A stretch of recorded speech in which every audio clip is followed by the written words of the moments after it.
Hello and welcome to Fixing South Sudan, your ideas for building the new nation. I am Adingor.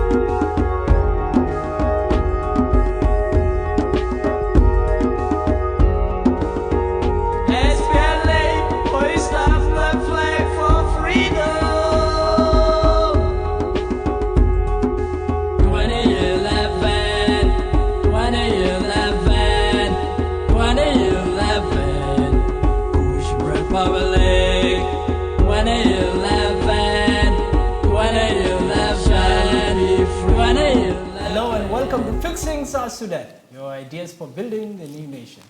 I am Adingor. This week on Fixing South Sudan, the nation anticipates the formation of the revitalized agreement on the resolution of conflict in the Republic of South Sudan. Will the government be formed on November 12th or not?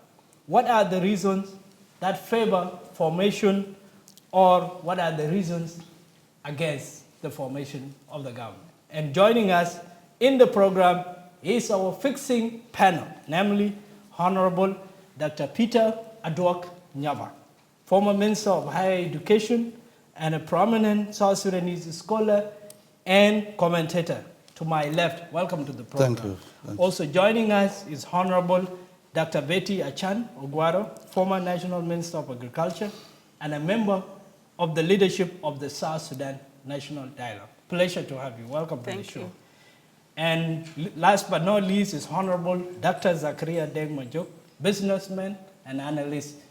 It's our pleasure to welcome them to this program and to talk about something at the hearts of every citizen, that is the formation of the government, but really it is about the peace process. Is peace coming to the Republic of South Sudan this year before Christmas or not? And Dr. Peter, I'd like to start with you.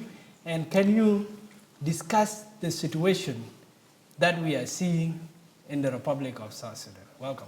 Well, thanks, Brother Medingor, and also would like to greet all the viewers and people who are listening to this program. It's an opportunity that one can really say something after almost 3 years or 4 years since the eruption of conflict in the Republic of South Sudan in 2013.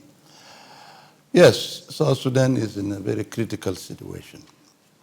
And for that reason, I'm of the opinion and the conviction that the government must be formed on the 12th of November, such that our people can now really start to recreate their lives. We have had 5 years of uncertainties, of intense humanitarian disruption, of all kinds of things which you can describe as negative. So really there is need that we should begin, or we call on our brothers and sisters in government and in opposition to form the government of the transitional government of national unity on the 12th of November. Maybe we should highlight what hinders the formation. There are sticking points on the boundaries of the states. This is a key point, and also the security arrangement. There is clearly a need for compromise. I think the boundaries, the states, these are the administrative issues. And administrative issues have to be done administratively. Most of these administrative units we have in South Sudan were created by the colonialists, and we accepted them. I have no reason to believe that we can do away with these things, whether they are districts, sub-districts, or provinces.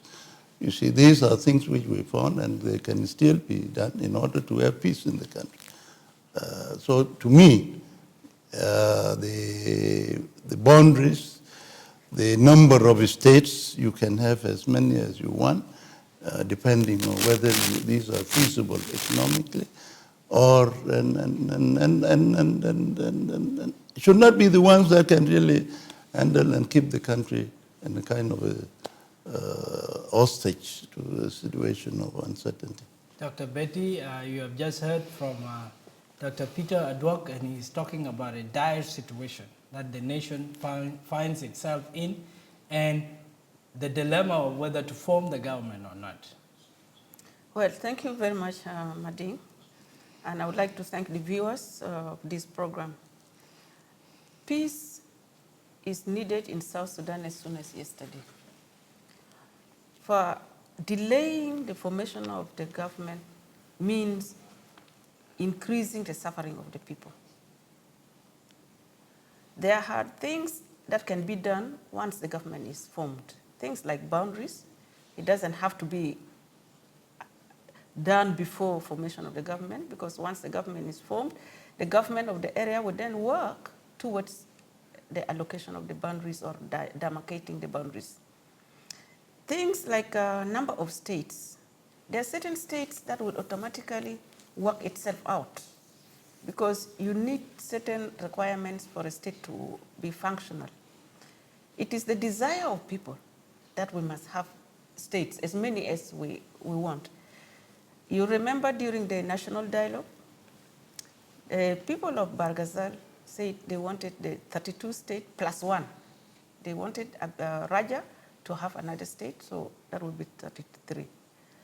People of Equatoria said they want 39 states, so that the former 3 regions can have 13 states each.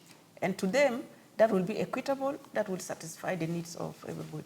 So that, to me, would also be worked once the government is formed. It doesn't have to wait until the government is formed, and then the states will be democratic. The states can work itself once the government is. Security arrangement, yes.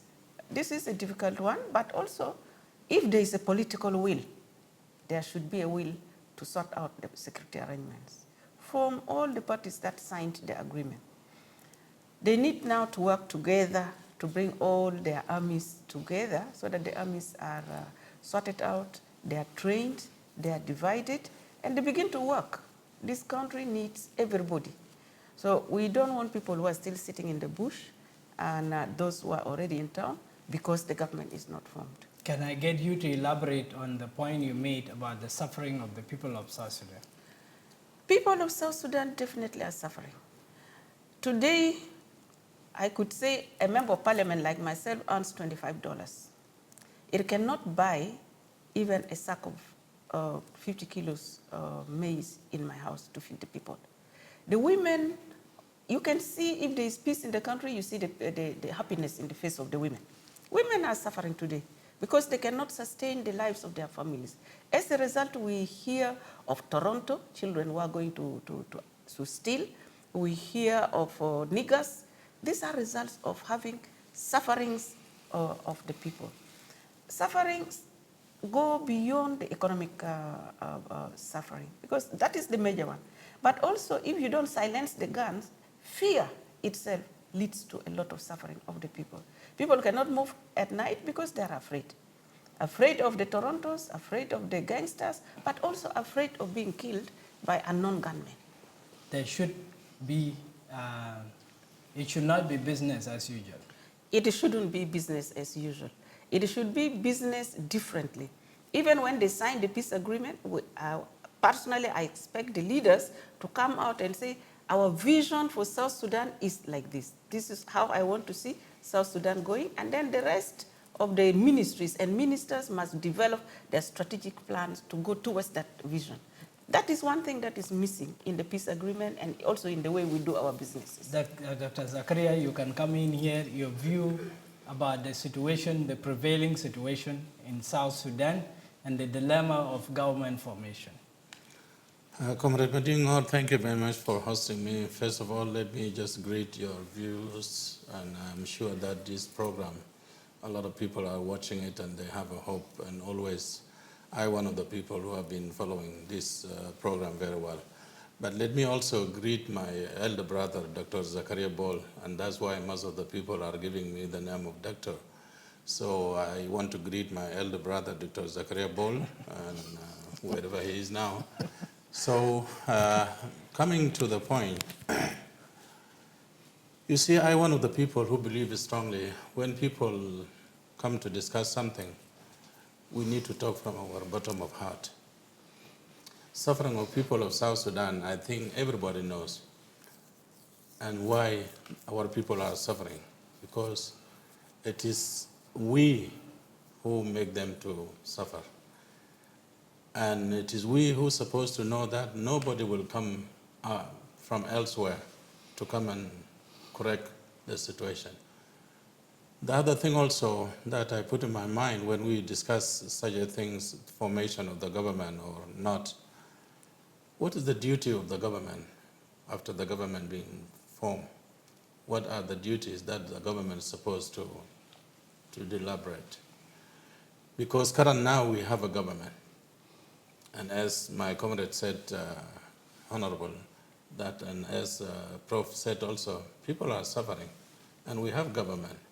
So what is going to be the difference between the government that's going to be formed and this government now? The only thing that will be good is that the formation of the government is part of implementation of peace agreement. And that is the way forward. But I'm very concerned about what are the duties of the government going to be formed between us as a government and between the opposition. What are the duties? It's a good question, but maybe you should add your answer. Well, in my opinion, if the government not going to provide services, to me, it doesn't make any difference whether you form it or you do not form it. But let us hope we are going to form it, because we commit ourselves as a people of South Sudan and as the leader of South Sudan that we have to take care of our country. That's why we fought for liberation. Thank you. And Zakaria has raised a critical point. It is not whether the government gets formed, but what the government does or what it should do. Dr. Peter. That's right, yeah. In fact, and that depends also on how the peace process was handled, the way it was managed. Because if you see, this is a revitalized peace agreement, which means that there was a peace agreement before that, the ARCES agreement for the resolution of the conflict in South Sudan, which collapsed in 2016. Now the problem is that the IGAD mediators in the region did not learn from why that agreement collapsed and followed the same route. And that is why they have ended up with this thing called revitalized. Looking at it in the way it is, it has a lot of problems. Even when I said before the government should be formed, it doesn't mean that it is free of any kind of constraints and problems. No, there are problems. But these problems have to be resolved. One is that after signing this revitalized agreement, the parties should have now set out to really craft a program, a political program, of what they will do in the next 3 years. Because what is a government? A government must have a program of what to do. And this program would be to address some of the fundamental issues involved in the conflict. One of them, as you said, is provision of services, socio-economic services, schools, hospitals, communication, roads, and so on, to link up the country, economic development. This is what the government should do. In 3 years, yes, it is not possible to achieve this in 3 years, but they should, if they have a program, and this is what they should have done, especially after the extension in May, when they extended it from May to November, was to sit down. Instead of going to Khartoum, it should be here. All the political parties sit down and work out a political program of what they would implement once the government is formed. The agreement is progressive and is talking about series of reforms. Whether the will is there to implement them is another thing altogether. And you are talking about service delivery. That's what they should do. But when we talk about revitalization, is not just the peace agreement, but also revitalizing how the mechanisms for the delivery of service to the people. No, you need to have a program and a vision, really, as we said before, a vision that in 10 years, what do you want to see in South Sudan? The same situation as it is, people are still going naked, or people who are well-dressed like you have dressed, like I'm dressed, and who have gone to school, who are healthy, you see, who are able to produce, that the GDP of the country has risen. This is what I mean by that. You see, a government must have a vision, a long-term vision, which you divide into a period of 5 years or 10 years and so on. This is what you call the strategic planning. And if we don't have that, like the period we have, the time since 2005, we have never had this kind of strategic planning.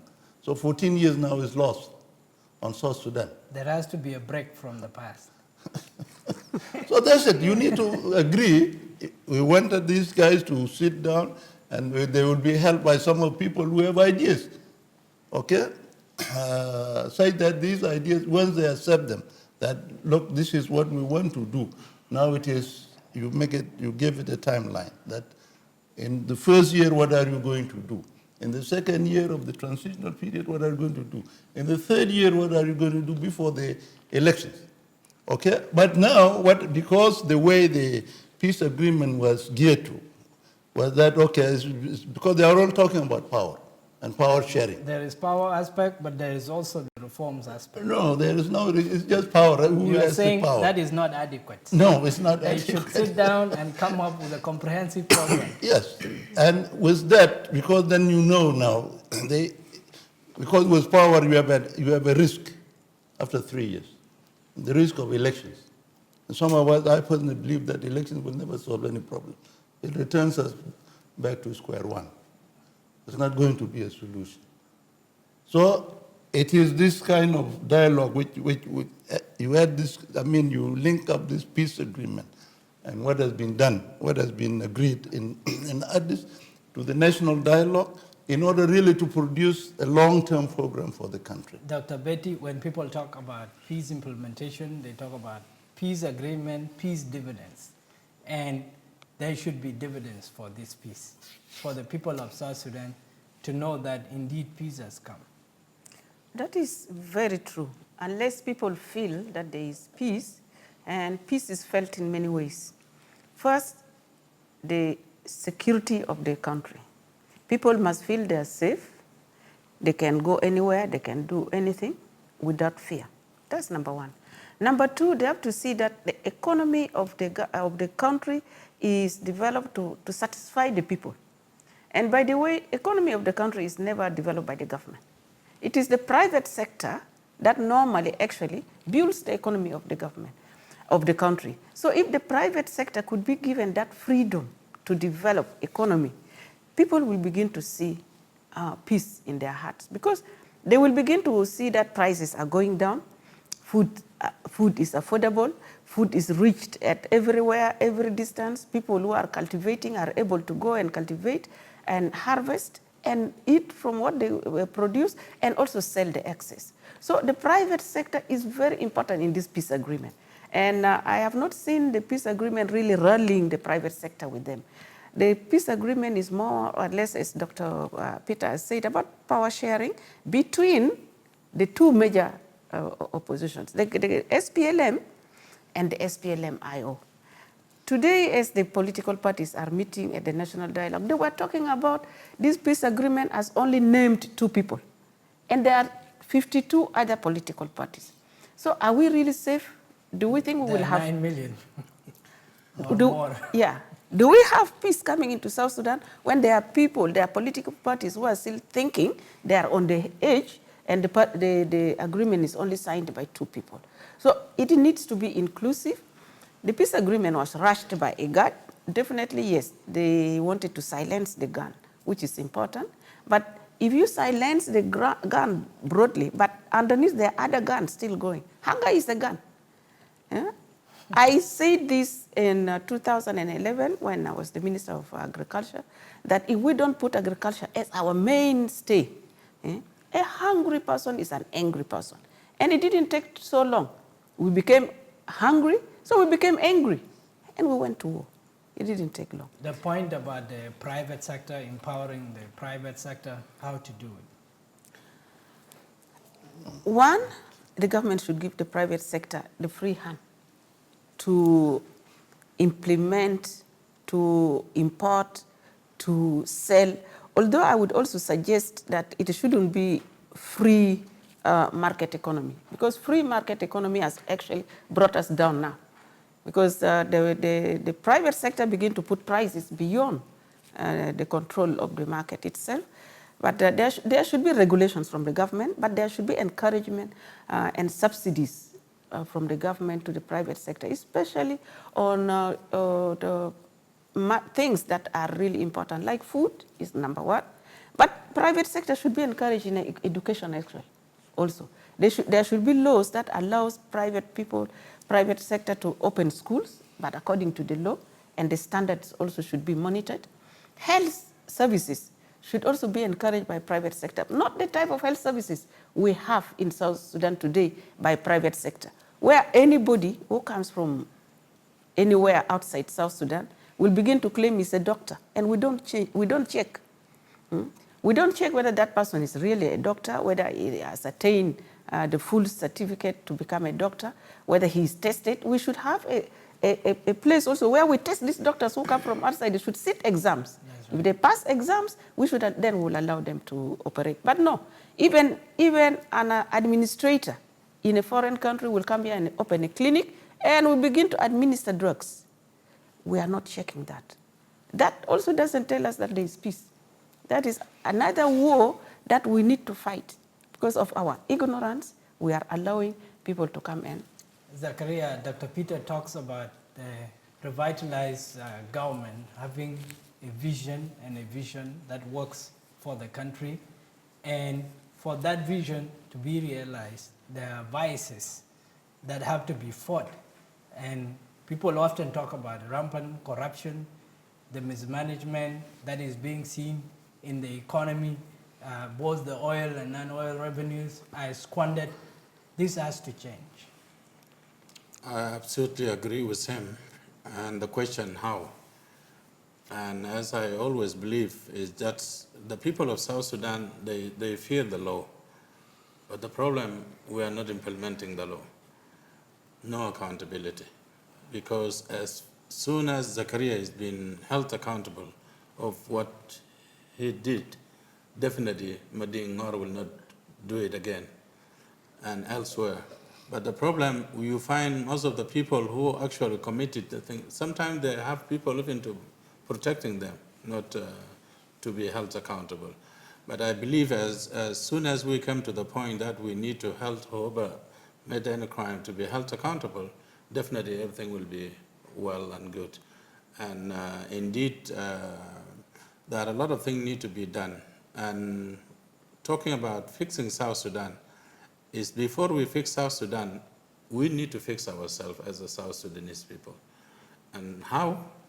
Just by making everybody to be responsible of the act he or she did. And he just mentioned the point of law enforcement, that we should be a law-abiding country and fighting corruption, and then bringing in the aspect of management. The resources are not being used to fuel agriculture, as was the vision of the ruling party.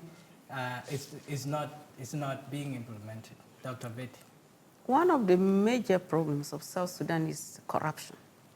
And corruption which really South Sudanese decided to instill in themselves in a very bad way. A woman told me yesterday that you people in the national dialogue, you are talking of corruption. How will you stop corruption when, one, nobody has ever been punished for being corrupt? Number two, if a minister is corrupt and is removed from his position, he just goes out and begins to declare he's against the government and he forms a party. And then comes back. to shut him down, he will be welcomed back in a Or red she. carpet, or she. Rarely has happened to women, but mostly it is the he. They will come back on red carpets. They are again awarded. They are again made ministers. So the cycle goes on. This will not make corruption stop. We really need to stop corruption. We need to punish the people who we think has been caught into corruption. The Anti-Corruption Commission should be given the freedom to actually implement the act that they were constituted for. But anti-corruption now has been weakened, just like the parliament. The parliament is weak, and it was weakened. And then when I asked the parliament last week, because I sat with them and said, why are you weak? Member of parliament. I'm also a member of parliament. So you should ask yourself. We sat together as members of parliament and said, why do we say we are weak and weakened? Who weakened us? Most of them were saying, oh, we are weakened by the executive and the presidency. How did the parliament allow itself to be weakened? By the executive and by the presidency. So the parliament itself is weak from the day one. From the day they were constituted, the day they allowed themselves to become weak and weakened. So now, when we talk of fighting corruption, you must have a strong parliament to really see that the law is enforced. But when you have a weak parliament, laws are not enforced. Even the laws that are passed, they have not been published. The citizens do not know which laws are passed, which laws are not passed. The citizens do not know which laws governs them and which laws are bad. So these are some of the weaknesses that we need to fix when we want to fix South Sudan. And Dr. Peter, clearing the hurdles is not easy. People have been charged of corruption before, and they have gone out scot-free. Others were brought from jail cells. And even those who have been charged of corruption are brought back to sensitive position. So clearly, there has to be a major change in if we have to be able to revitalize the economy, then those hurdles need to be cleared. Yes, that's true. But of course, all these things are linked up: corruption, ethnicity, conflict, war, Lack of vision. All these things, and to me, it's a chapter in my book. It's called Fixing South Sudan. You need to ignite the National Democratic Revolution. National Democratic Revolution is a stage in which we are as a people who are emerging from war. And we are in this situation we are in now because we have missed it from day one. The shift, ideological shift, which occurred in early 90s. SPLA started as a national liberation movement with a clear direction, socialist orientation. Socialist orientation means what? Means that you are going to develop the resources of the country for the benefit of the people, not for the private sector, as my sister has just said. Because we don't have private sector in South Sudan. We don't have. If you are talking about these traders, these petty traders, this is not private sector. They cannot contribute to socio-economic development of the country. They cannot build railways. They can't build roads. Leave alone building schools. So really it is the state. It is just because we abdicated our responsibility towards addressing the issues of our people. That's why we are in this kind of situation. It is the state, it is the government, it is the SPLM as a party that took up arms. We should have really come up with this idea of having a clear program of how to solve the problem of South Sudan. Because what is the problem of South Sudan? The problem of South Sudan is not tribalism. It is not corruption. The problem is, it is the poverty, the ignorance, and illiteracy of our people. And what you talked about, lack of vision. All of this, because of course the leaders, it is the leaders who should have the vision.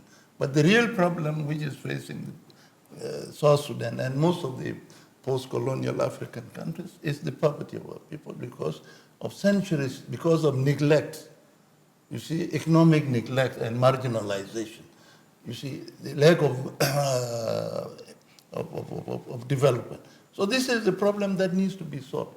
With this, you need a clear program. And that program, as I said, is the National Democratic Revolution, in which you first consolidate the independence, what you fought for and died for. You need to consolidate it. You don't want anybody to come and interfere in the affairs of the country, like what is happening now. You have some foreign troops in this country, which is not supposed to have happened. Okay? You need to build the economy. You need to build a national cohesion and build a nation in the country. And this you do it through the democratic process by involving all the sectors of our people. You see, this is where the whole thing went completely kaput. The revolution needs a consensus, and you are saying that people should not be able to vote on their destiny. That Sorry? they should not What decide their fate, because you said the elections would not be meaningful. No, these elections, this liberal democracy will not work in this country, because if you look at what is happening in Britain or America, it's over 600, 700 years old. And it can only happen at a certain level of socio-economic development and a certain level of awareness. You cannot, cut and paste from what is happening in developed economies and bring it to such a poor country where people are illiterate, where people are still struggling with even forces of nature. If the people of It is so difficult. So what you need is a different way of thinking, of looking at this problem. If the people of South Sudan can vote 98% for separation, and it was through a ballot box, certainly they are well prepared for it, if given the opportunity. Why don't we try it first? No, listen, Medin, voting in the referendum for independence is different from voting for parliamentary seats, where the issue of power now and who owns it is a serious problem, is the source of even this conflict. You see? Because what has happened in the last 15 years is that you have people, two major ethnic communities have emerged and competing with each other for power and wealth. Let us be very clear about and this let me be to our clear, people. It is the Dinka and the Nuer who are controlling the situation in this country. And they have put us in a situation of war. And you were involved in that war. You were a partisan. You were aligned. And here is the point I'm trying to make. Let me be clear about the revolution you are calling for. So maybe you crystallize it for us. Yeah, that's what I expected you to say. These are ideas which are already developed, and as I told you, it's a chapter in my book. Yes. So you can the reality, such that you don't divert us from this topic of formation of the government. But this one, we are talking about that as a way forward for the people of the Republic of South Sudan. The government, the revitalized government must be formed, such that the people can really know the direction now. Who is responsible for this situation? If React does not want to come because you think there are certain things that need to be done, well, he is not the only party to the agreement. There are other parties. They will participate. And Riek will come in at any time he wants to. But my personal view has been that Riek as a person, because the problem is between him and Salva. There is no ideological problem, difference between Riek and Salva Kiir. Okay? If I were Riek Machar, I would go and sit somewhere, either in Khartoum or South Africa or in Addis, until when the elections come, he comes back. He puts somebody, he has a deputy, he who has been here in Juba for the last 6 or 7 months, can now handle the situation as they've been handling, and they form the government. Okay? And let the people of South Sudan really recreate their lives. Rather than to keep us in this situation, Riek is away, Riek is not coming, or the SPLM-IO is not coming. And then you don't know, okay, if he comes, what ideas does he have? And people are kept hostage in the process. Yeah, it's just hostage. So what we are saying is that it should break it by forming the government, and let us see what is going to happen. This is Fixing South Sudan, your ideas for building the new nation. With me, Madingor, and we are talking about the peace agreement, November 12th. Will it happen? Should it happen or not? And we come back to our panel, Honorable Dr. Peter Adwok Nyaba, to my left, former Minister of Higher Education and a prominent South Sudanese scholar and a commentator. A writer. And a writer. And Honorable Dr. Betty Achan Ogwara, former National Minister of Agriculture and a member of the leadership of the South Sudan National Dialogue in the Middle, and Honorable Zakaria Deng Majuk, a businessman and an analyst. We come back for the last round, and we have been talking about some of the difficulties in the peace implementation, but there is one key thing that is working, and that is the ceasefire is largely holding, except for the groups that are holdout groups. So that is something commendable, Dr. Peter. Yeah, they still can be approached, and the good thing is that they have now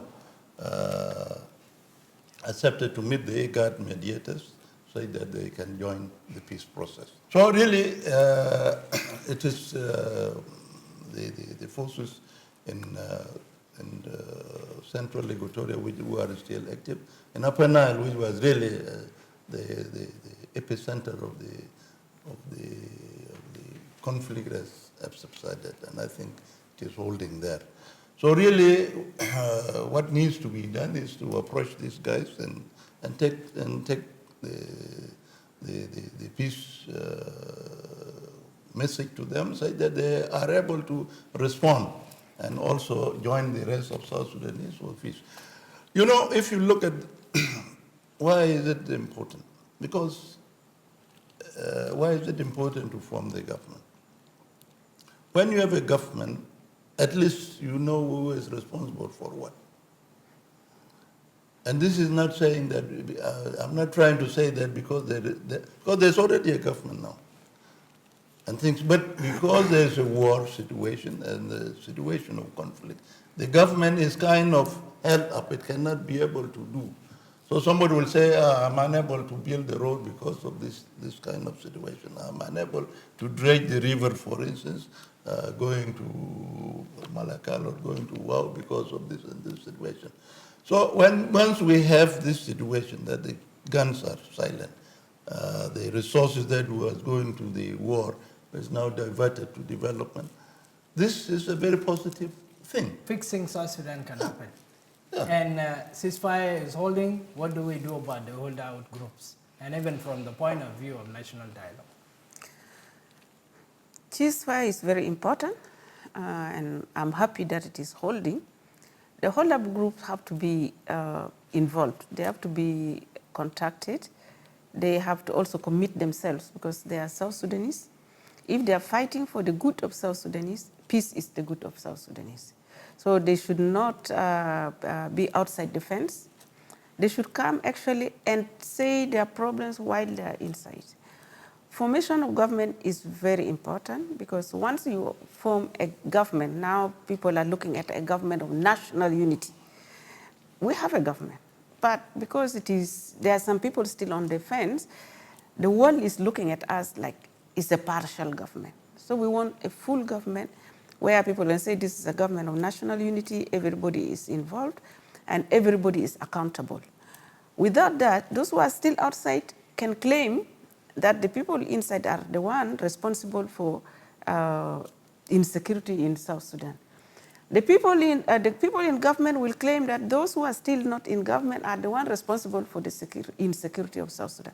But if everybody is on board, now everybody will take the responsibility of fixing South Sudan and seeing that South Sudan moves forward to a peaceful, the way it is written in the agreement that they want a peaceful, progressive, prosperous South Sudan. They can only happen if everybody is on board.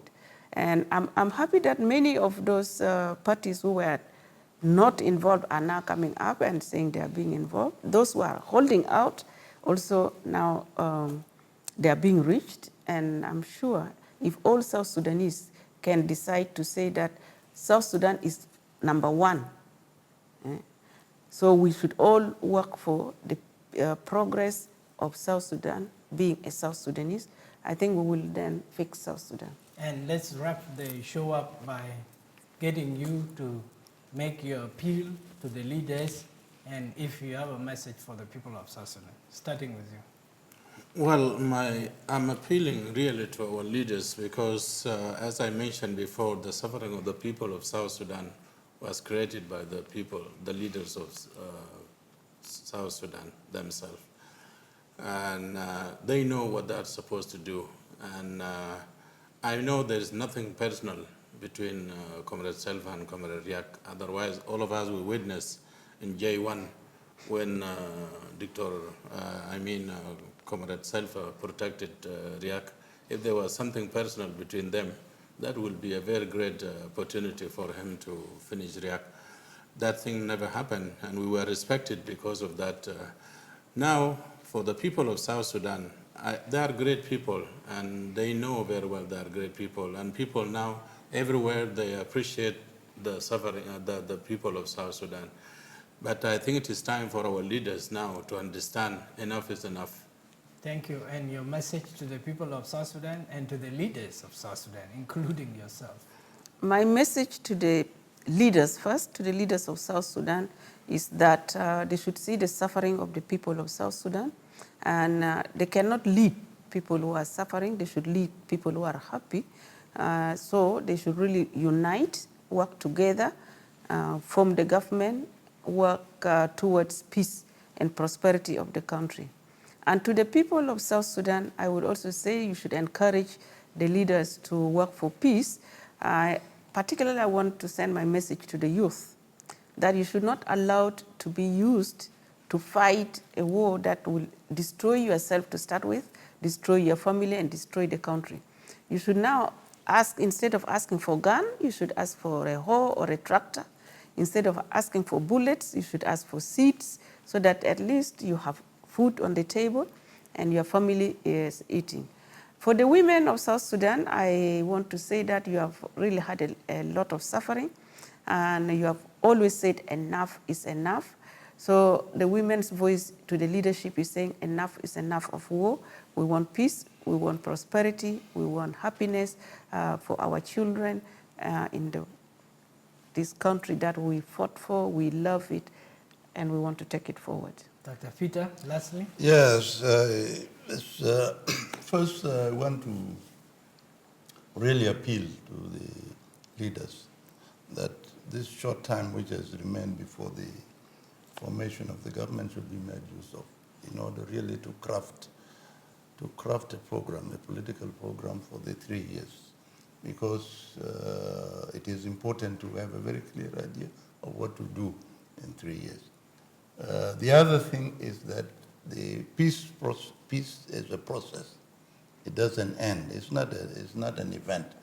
So there is need for us to continue the dialogue among our people. You see, so that we really begin to know where we went wrong. And really, because South Sudan was not like this before. Even you go to the villages, people were living well. This level of enmity that has been instilled into the people has never been there. And I think our people have the capacity to forgive each other and really to forget about the bad things that really happened.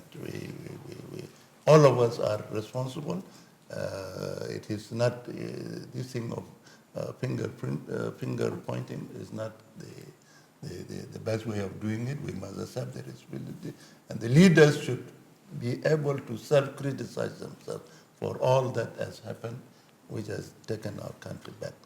And we want the national dialogue to continue, really on issues of how we will build this South Sudan. How do we build it? How do we fix it? How do we fix it? And that brings us to the end of this program. Our panelists have been Honorable Dr. Peter Adwak Nyaba, former Minister of Higher Education and a prominent South Sudanese scholar and an author. Honorable Dr. Betty Achan Ogwara, former National Minister of Agriculture and a member of the leadership of the South Sudan National Dialogue, and Honorable Zakaria Deng Majuk, who is a businessman and analyst. Thanks for coming to Fixing South Sudan. Thanks to all of you.